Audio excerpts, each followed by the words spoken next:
If you are looking at your portfolio today, you are seeing exactly what they want you to see: a sea of red, panic, volatility that feels irrational. The mainstream financial news is screaming about a recession, about retail capitulation, and about the end of the digital asset cycle. But I need you to listen very closely, because everything you are seeing on those public charts is a smokescreen. What we are witnessing in this opening month of 2026 is not a market crash. It is an institutional foreclosure. While the average retail investor is panic selling their positions to cover rent or because they've lost faith, a complete engine swap of the global financial system is being finalized.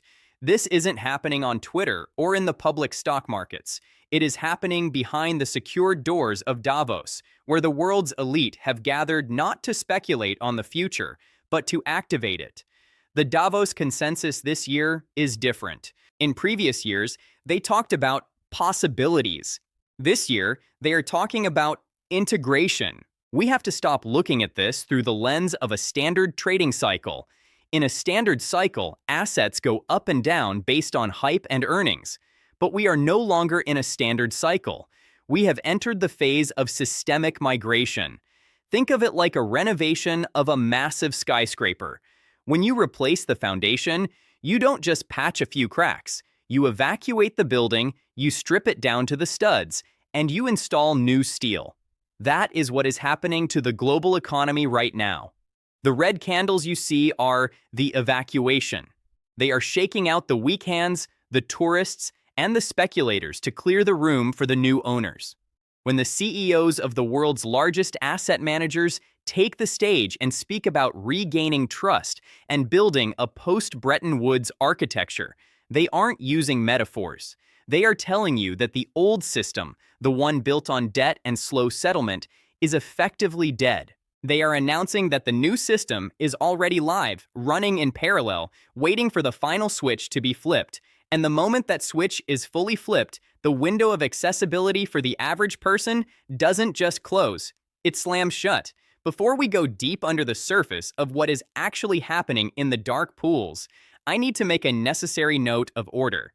This briefing is built on institutional data flow analysis and structural modeling of the current financial landscape. However, I am not a financial advisor, and this is not financial advice.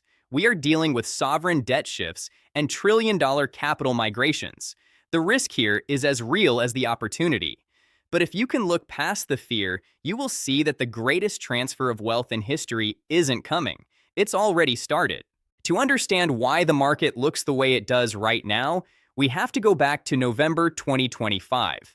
Most people missed it because the media was distracted by political noise, but that was the date the old world officially died. The global banking standard known as SWIFT, the messaging system that has controlled money since the 1970s, began its final sunset.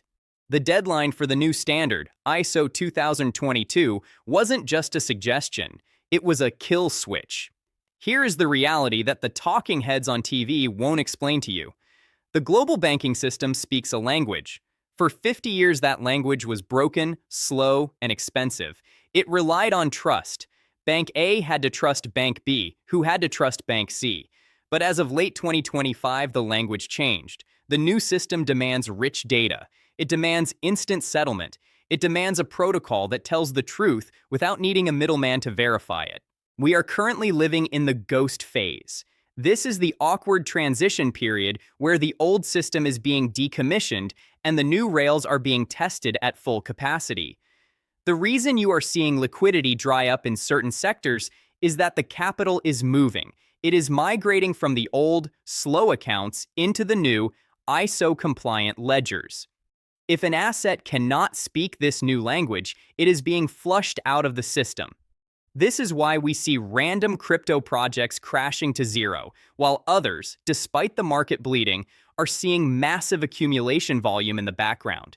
The rumors coming out of the back offices of major custodians like State Street and BNY Mellon are terrifying for those who aren't prepared, but validating for those who are. They are no longer settling high-value transactions on legacy rails. They are testing the ISO rail. This means that the technology we have been researching for years, the distributed ledgers, the consensus protocols, is no longer a speculative bet.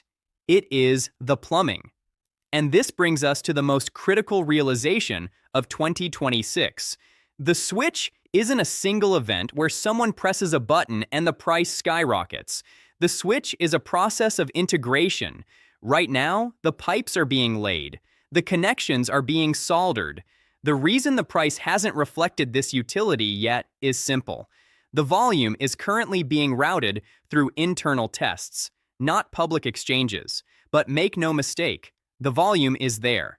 And once the testing phase ends and the go lev command is issued for sovereign settlements, the liquidity that hits these ledgers will be unlike anything we have ever seen. Let's talk about the elephant in the room, BlackRock. For years, the narrative was that Wall Street hated crypto. They told you it was a scam. They told you it was for criminals. But look at what they are doing, not what they are saying. In the secured halls of Davos this week, the tone has shifted completely. Larry Fink and his contemporaries are no longer debating if tokenization will happen. They are debating how fast they can seize the infrastructure. The leak that everyone is whispering about involves the tokenization of real-world assets. We aren't talking about JPEGs or meme coins here. We are talking about placing stocks, bonds, real estate, and, most importantly, sovereign debt onto a blockchain. Why would they do this? Is it because they love technology? No, it's because they are desperate.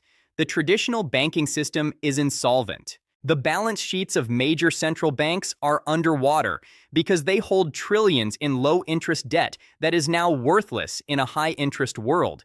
They need a way to recapitalize. They need a new casino where they own the house.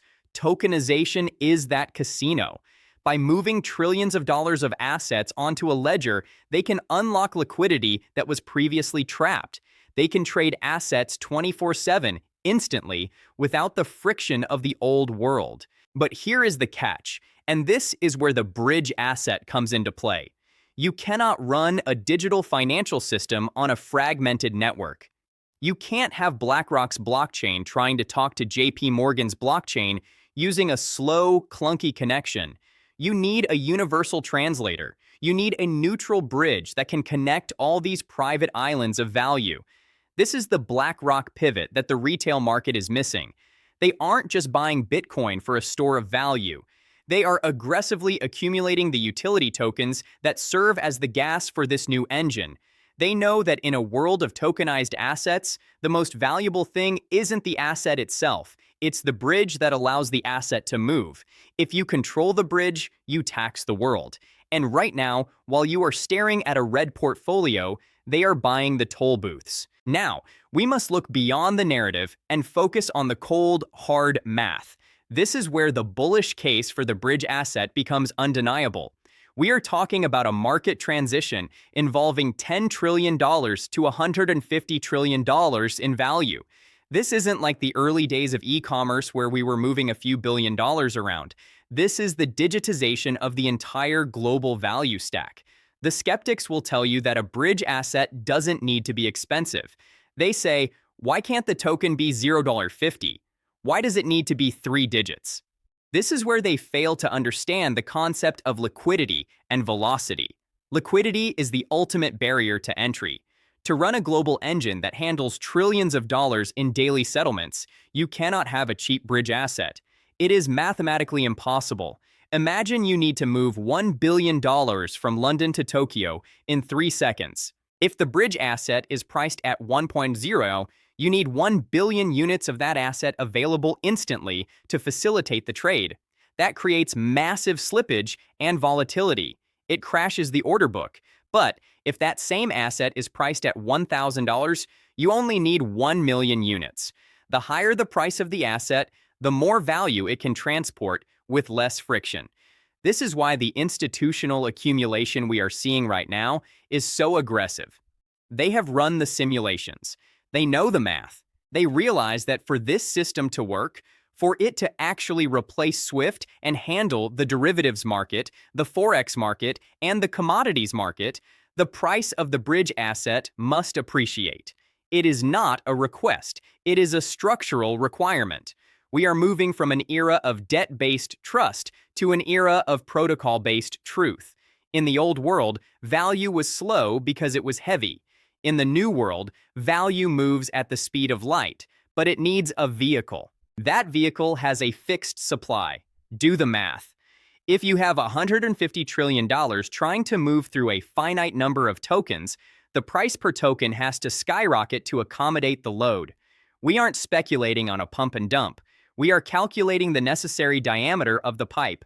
There is a term being used in high-level institutional circles this year that sends shivers down the spine of anyone paying attention: the great priced out.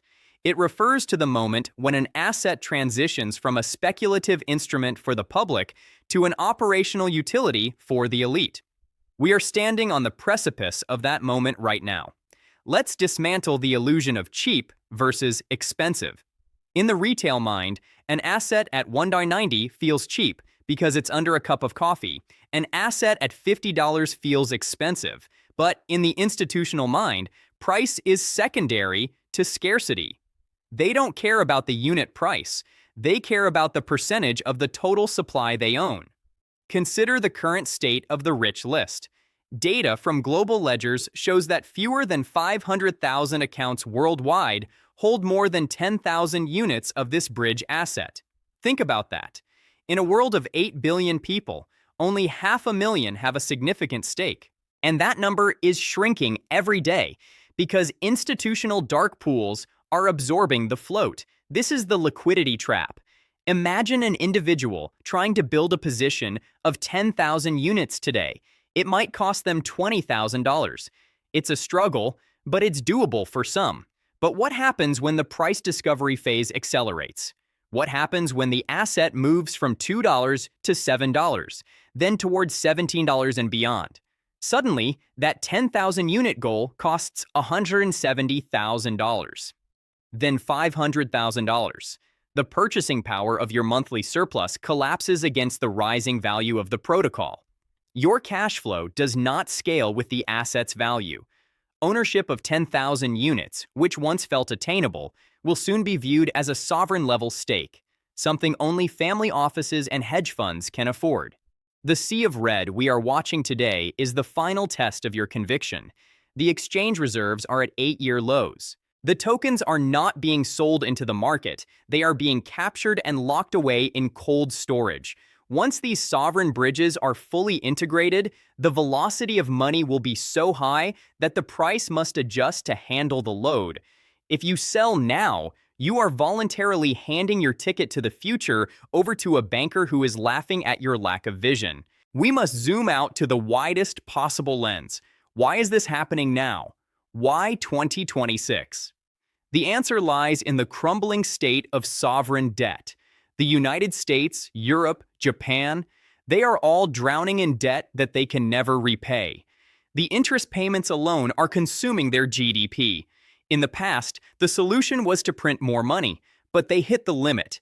Inflation started tearing society apart. They realized that to survive the age of populism, they couldn't just print more fiat currency. They needed a new system. They needed a hard reset. Governments and central banks have realized that they must adopt a ledger that no single nation can weaponize. If China holds U.S. treasuries, they are vulnerable to U.S. sanctions. If the U.S. holds Chinese debt, they are vulnerable to devaluation. The trust is gone. This is where the concept of the neutral bridge asset becomes the most important geopolitical factor of our decade. For a sovereign entity, using a digital asset isn't a crypto bet. It is a risk mitigation strategy.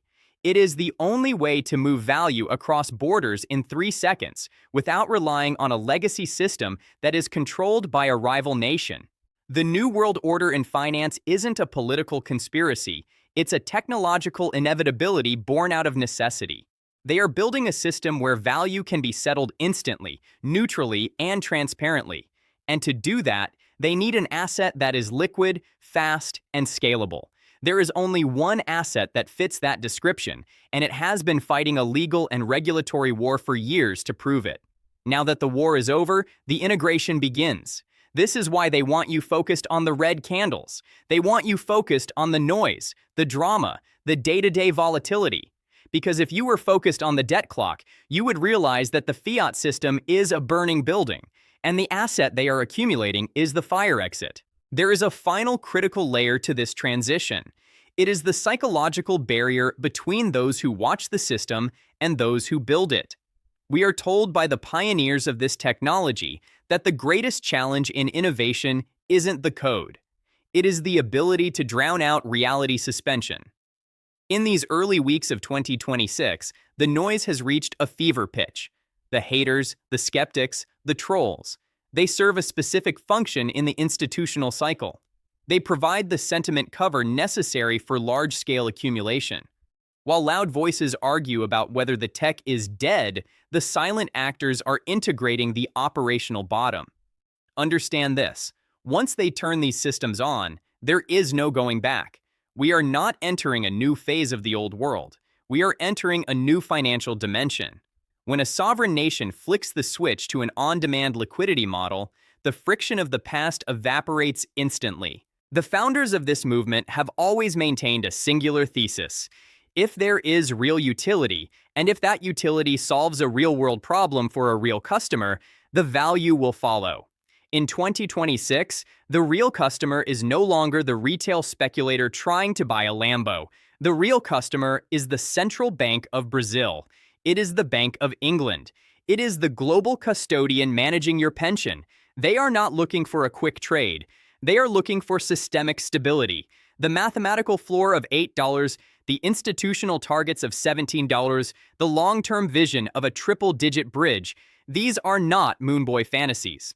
These are the logical consequences of a world that has decided to move $150 trillion onto a ledger with a fixed supply. If you have stayed on this journey, if you have focused on the pipes rather than the price, you are on the right side of history. But the time for research is ending. The time for accumulation is ending.